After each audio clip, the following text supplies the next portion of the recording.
naître de nouveau, qu'est-ce que ça signifie? Nous allons parler de cela.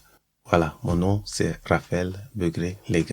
Aujourd'hui, nous allons parler de naître de nouveau. C'est important parce que il y a beaucoup de personnes qui ne savent pas ce que ça signifie. Et même le Seigneur Jésus-Christ a parlé avec un docteur de la loi qui ne connaissait lui-même pas ce que ça signifie, naître de nouveau. C'est vraiment important. Jésus-Christ a eu une discussion avec un docteur de la loi, Nicodème, et ce docteur de la loi même ne savait pas de quoi il s'agissait. Nous allons tout à l'heure prendre ce qu'il a dit, mais il faut que nous comprenions ce que cela signifie réellement pour nous, pour que nous puissions savoir notre relation avec Dieu. Parce que si nous ne savons pas ce que ça veut dire quand tu es né de nouveau, bon, tout ce que nous allons faire, nous serons en train de tourner en rond et nous ne pourrons pas bénéficier pleinement de ce que le Christ a accompli pour nous à la croix. Donc, nous sommes nés de nouveau, c'est important. Et pour mieux comprendre, parce que j'aime cette conversation que le Seigneur Jésus-Christ a eue avec ce docteur de la loi, Nicodème, en parlant de la nouvelle naissance. Nous allons lire un peu ce qu'il a dit, ce qu'ils ont dit. Nous allons lire un peu ce qu'ils ont dit et puis chercher à prendre, à tirer les leçons et puis comprendre un peu qu'est-ce que ça signifie réellement pour nous aujourd'hui. Donc, c'est avec Nicodème que le Seigneur Jésus-Christ parle ici. Nous sommes dans Jean 3, verset 3. Jésus lui répondit, en vérité, je te le dis, si un homme naît de nouveau, il ne peut voir le royaume de Dieu. Attends, revenons un peu. Tout ce que le Seigneur Jésus-Christ dit, c'est la vérité. Est-ce que le Seigneur Jésus-Christ a une fois dit quelque chose qui n'est pas vérité? Mais quand il insiste pour dire en vérité, je te le dis, c'est que il veut attirer notre attention sur ce qu'il est en train de dire parce que souvent c'est difficile pour certaines personnes de comprendre. Donc il est obligé de répéter, d'insister et c'est ce qu'il dit ici. En vérité, je te le dis. Ok? Si un homme ne naît de nouveau, il ne peut voir le royaume des cieux. Si un homme ne naît de nouveau, il ne peut pas voir le royaume des cieux. Ça, c'est une condition. Il dit, pour voir le royaume des cieux, il faut naître de nouveau. Donc, c'est important. C'est pourquoi je dis que pour nous, qui suivons le Seigneur Jésus-Christ, qui marchons avec lui, nous devons savoir ce que cela signifie. Sinon, nous ne pourrons pas voir le royaume des cieux. Ce royaume des cieux, ce n'est pas un royaume qui est très loin. Quand nous allons mourir, nous allons partir. Non, ça commence aujourd'hui. Si tu n'es pas né de nouveau, tu ne peux pas voir ce royaume des cieux que Jésus-Christ est en train de dire. Donc, c'est très important quand il dit, en vérité, je te le dis, si un homme ne naît de nouveau, il ne peut pas voir le royaume des cieux. Le royaume des cieux, il est important pour pouvoir voir, pour pouvoir même y entrer, pour pouvoir être membre, pour être citoyen réellement. Il faut que tu naisses de nouveau. Donc, continuons la lecture, ce qu'il a dit. Nicodème lui dit, comment un homme peut-il naître quand il est vieux?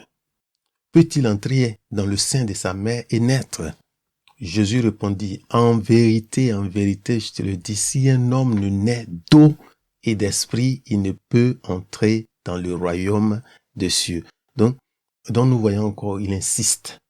Il dit, je le dis en vérité, si un homme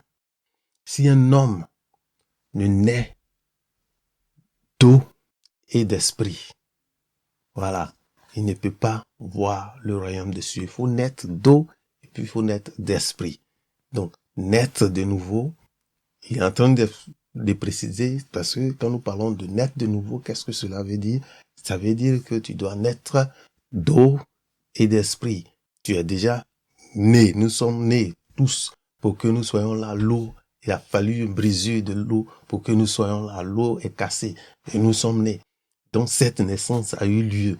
Maintenant, il nous faut la deuxième naissance qui est celle de l'esprit, ce qu'on appelle naître d'en haut. Et c'est ce qu'il est en train de dire. Donc nous continuons toujours cette marche Ce qui est né de la chair est chair, et ce qui est né de l'esprit est esprit. Ce qui est né de la chair est chair, et ce qui est né de l'esprit est esprit. Il y a une différence entre ces deux. Et les deux ne se mélangent pas. C'est ce qu'il est en train de nous dire, que ce qui est esprit est esprit. Il y a les choses de l'esprit qui sont différentes des choses de la chair. Tout ce qui est chair a ses manières de faire les choses. Donc, il est important pour nous de naître de nouveau. Et cette naissance de nouveau parle de naître de chair et d'esprit. Continuons le test. Ne te tente pas que je t'ai dit. Il faut que vous naissiez de nouveau. Il ne faut pas être étonné quand je te dis, il faut que tu naisses de nouveau. Le vent souffle où il veut et tu en entends le bruit. Mais tu ne sais d'où il vient, ni où il va. Il en est ainsi de tout homme qui est né d'esprit. C'est des choses différentes. La manière de faire les choses dans l'esprit et la manière de faire les choses dans la chair, c'est carrément différent. Okay? Si tu es seulement charnel, tu peux pas comprendre et voir comment les choses spirituelles marchent. C'est ce qu'il est en train de nous dire. Il y a une différence entre les deux. Okay? Très important. Je dis que ces éléments sont des éléments de base de la vie chrétienne que nous devons comprendre. Et malheureusement, certaines personnes n'ont pas cette compréhension réelle. Parce que naître de nouveau, c'est important. C'est pour cela, parce qu'il dit que Dieu est esprit, que les bons adorateurs sont ceux-là qui l'adorent, sachant qu'il est esprit, il adore en esprit et en vérité. Et là, c'est important. Donc, l'esprit, naître de nouveau, naître d'en haut, naître d'esprit, c'est très important. Parce que finalement, le fait que tu sois né en esprit et que tu sais que Dieu est esprit, vous avez maintenant cette connexion rétablie. Donc, allons-y toujours, continuons notre lecture. Nicodème lui dit, comment cela peut-il se faire? Jésus lui répondit, tu es le docteur d'Israël et tu ne sais pas ces choses. C'est ce que je dis, qu'il est un docteur en Israël, un enseignant de la loi, un docteur, et il ne sait pas. Donc c'est pour dire que c'est important. Des gens qui peuvent même avoir la Bible sur eux, dire des choses qu'ils font, mais n'ont pas cette connaissance-là. Et c'est ce que je veux que vous sachiez. Parce que si nous oublions ça, nous allons penser que, bon, ouais, je suis chrétien, je sais. La vie chrétienne, c'est juste aller à l'église, venir faire ce que on me demande. Non, non, non. Tu es un homme pour avoir cette relation avec Dieu. C'est pourquoi, pour que tu puisses même communiquer, comprendre les choses de Dieu, comme il dit, il faut que tu naisses d'en haut, d'esprit, et c'est ce qu'on appelle naître de nouveau. Ok? Mais, allons-y, continuons toujours notre lecture. En vérité, je te le dis, nous disons ce que nous savons, et nous rendons témoignage de ce que nous avons vu. Mais vous ne recevez pas notre témoignage. Si vous ne croyez pas, quand je vous ai parlé des choses terrestres, comment croirez-vous quand je vous parlerai des choses célestes? Est-ce que il dit, si vous ne comprenez pas, quand on nous parle des choses terrestres, marcher, né de nouveau, ces petites choses terrestres, si nous ne comprenons pas, nous ne pouvons pas comprendre ce qu'il va dire parce que c'est un autre monde, un autre royaume dans lequel il nous invite à rentrer. Et si nous n'avons pas de compréhension de ce qui est terrestre, nous ne pouvons pas comprendre ce qui est de l'esprit. Personne n'est monté au ciel si ce n'est celui qui y est descendu du ciel, le Fils de l'homme qui est dans le ciel. Et comme Moïse éleva le serpent dans le désert, il faut de même que le Fils de l'homme soit élevé, afin que quiconque croit en lui ait la vie éternelle. C'est ce qu'il est en train de nous dire. Que ce qui est chair, ce qui est céleste, spirituel est spirituel. Il n'y a pas de mélange. Ok? Dans 1 Pierre 1, verset 23. Puisque vous avez été régénérés, non pas une sémence corruptible, mais par une sémence incorruptible, la parole vivante et permanente de Dieu. Dans d'autres versions, on voit naître de nouveau, c'est ce que le King James nous dit.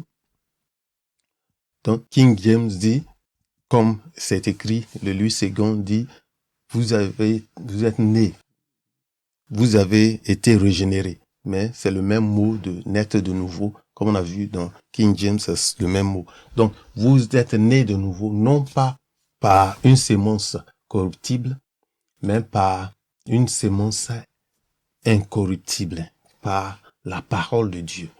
Cette parole de Dieu, elle est incorruptible et c'est par cela que vous êtes nés de nouveau. Il est là, Christ est là à la porte de ton cœur et il frappe. Il demande si tu vas ouvrir, lui va rentrer. Et c'est comme ça, désormais tu vas naître de nouveau. C'est le désir de Dieu que toi tu sois une nouvelle créature à l'image que lui, il l'avait quand il t'a créé. Quand Dieu t'avait créé au commencement, quand il a dit faisons l'homme à notre image, à notre ressemblance. Et c'est cette ressemblance, cette image-là qui revient en toi, cet esprit qui devient vie. Parce que comme l'homme et la femme étaient nus, ils ne se voyaient même pas. C'est comme les animaux qui sont là, qui sont nus entièrement, qui ne savent pas, qui ne se dérangent pas. Et l'homme et la femme étaient comme ça, nus sans que ça ne les dérange. Mais quand le péché est entré, c'est là qu'ils ont commencé à se cacher. Non, l'essentiel désormais, je veux que tu comprennes que Dieu veut que tu aies une parfaite relation avec lui.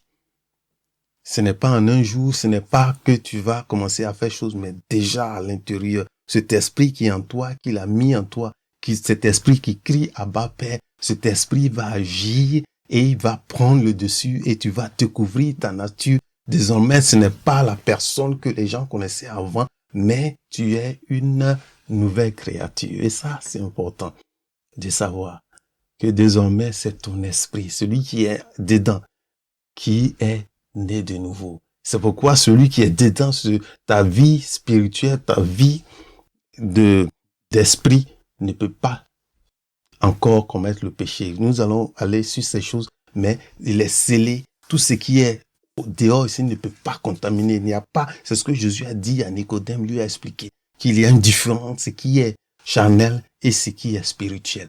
Quand tu nais de nouveau, ce qui est en toi, désormais, est protégé. Et Dieu a mis ses garde-fous autour. Bien-aimé, je suis content, je suis dans la joie. Je vais m'arrêter là pour ne pas que cette vidéo soit trop longue. Mais 1 Thessaloniciens chapitre 5 verset 23, il dit tout votre être, esprit, âme et corps. Donc, notre être entier, il est fait de 3 parties distinctes. Ce n'est pas notre corps qui naît de nouveau. Ce n'est pas notre âme qui naît de nouveau. C'est l'esprit qui est en nous qui naît de nouveau. Voilà. Nous allons, dans d'autres émissions, essayer de parler un peu plus de cela pour que nous sachions pourquoi il est important pour nous de naître de nouveau.